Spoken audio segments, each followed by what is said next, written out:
चलो ठीक है। हम लोगों ने छठा चैप्टर पढ़ लिया था ना। छठा चैप्टर क्या नाम था हम लोगों का? पदार्थ में परिवर्तन। इसका क्वेश्चन आंसर लास्ट क्लास में कर लिए थे हम लोग। लास्ट क्लास में वही किए थे ना, पदार्थ में परिवर्तन कर लिए थे। आज का जो मेरा चैप्टर है वो क्या है? क्लास 6 का अध्याय 7 है और इस चैप्टर का नाम क्या है? दुनिया। क्या नाम है? पेड़ पौधों की दुनिया। इसमें सबसे पहले ये समझो कि पेड़ पौधों की दुनिया, देखो इसमें हम एक पॉइंट तुम लोगों को लिख करके दिए हैं कि दुनिया हरी भरी दिखाई देती है पेड़ पौधों की दम पर। पेड़ पौधों में भी खासकर पत्तियों के दम पर दुनिया बिल्कुल हरी भरी दिखाई देती है, लेकिन इसके कारण क्या है? इसके कारण क्या है? ये पेड़ पौधों के दम पर ही दुनिया हरी भरी दिखाई देती है। उस पेड़ पौधों में भी खासकर क्या, पत्तियों के दम पर ये दुनिया हरी भरी दिखाई देती है। बात समझ में आ गई?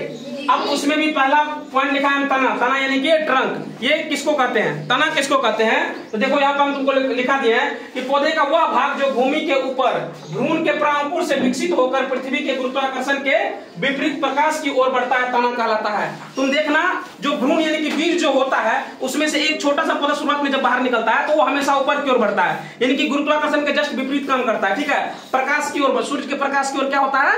बढ़ता है। इसको हम लोग क्या बोलते हैं? तना बोलते हैं। इसी को हम लोग क्या बोलते हैं? तना बोलते हैं। इसको हम लोग क्या बोलते हैं? तना बोलते हैं। अब देखो पेड़ पौधों को मतलब 3 वर्गों में हम लोग बांटे हैं। कितने वर्गों में? 3 वर्गों में। पहला क्या है हमारा? शाक, जिसको हम हर्बेशियस बोलते हैं। दूसरा हम बोलते हैं झाड़ी, जिसको हम लोग वृक्ष बोलते हैं। और तीसरा है वृक्ष, जिसको हम लोग क्या बोलते हैं? ट्री बोलते हैं। तो एक एक करके हम तीनों समझते हैं कि आखिर शाक क्या होता है, झाड़ी क्या होता है और वृक्ष क्या होता है। एक एक करके हम लोग समझते हैं। तो शाक यानी कि हर्बेशियस जिसको बोलते हैं हम लोग, इसको कहते हैं कि जिन पौधों का तना हरा और कोमल होता है। इनका तना क्या होता है? हरा और कोमल होता है तथा सामान्यतः कम ऊंचाई के होते हैं। उन्हें हम लोग क्या कहते हैं?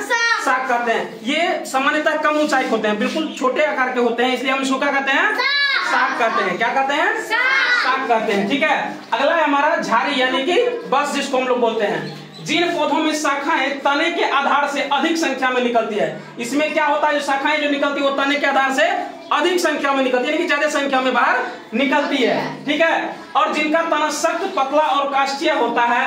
इनका तना क्या होता है? सख्त भी होता है, पतला भी होता है और काष्ठीय होता है। इसी को हम लोग क्या कहते हैं? झाड़ी कहते हैं। क्या कहते हैं? झाड़ी कहते हैं। इसको इंग्लिश में क्या बोलते हैं हम लोग? बस बोलते हैं। ठीक है, ठीक है। अगला है हमारा वृक्ष यानी कि ट्री। जिन पौधों का तना सख्त, भूरी छाल वाला, मोटा होता है। इनका तना क्या होता है? सख्त होता है, भूरी छाल वाला होता है और मोटा होता है। ठीक है, और जिनकी शाखाएं तने के ऊपरी भाग से निकलती है। इनकी शाखाएं क्या होती है? तने के ऊपरी भाग से निकलती है। इन्हीं को हम लोग क्या कहते हैं? कोई दिक्कत समझ में आ गया ना? अब अगला है तने पर पत्तियों की जमावट यानी कि विन्यास क्या होता है। ठीक है, इसको हम लोग समझ लेते हैं। तो पत्तियों पर जो पत्तियां जो है वो डाली पर 3 तरह से लगी होती है।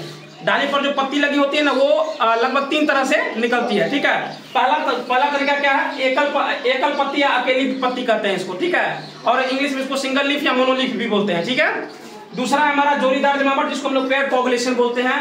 तीसरा है हमारा गुच्छेदार जमावट यानी कि क्लस्टर कोगुलेशन बोलते हैं। समझ में आया बात जी? ठीक है, तो सबसे पहले हम लोग अकेली पत्ती या एकल पत्ती समझ लेते हैं क्या होता है।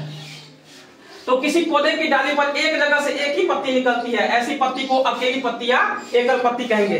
कोई पौधा तुम देखना, वो क्या होता है? उसकी डाली पर एक जगह से मात्र एक ही पत्ती बाहर निकलती है। ठीक है, इसी को हम लोग, जो इस प्रकार से वृक्ष होते हैं उनको क्या बोलते हैं हम लोग?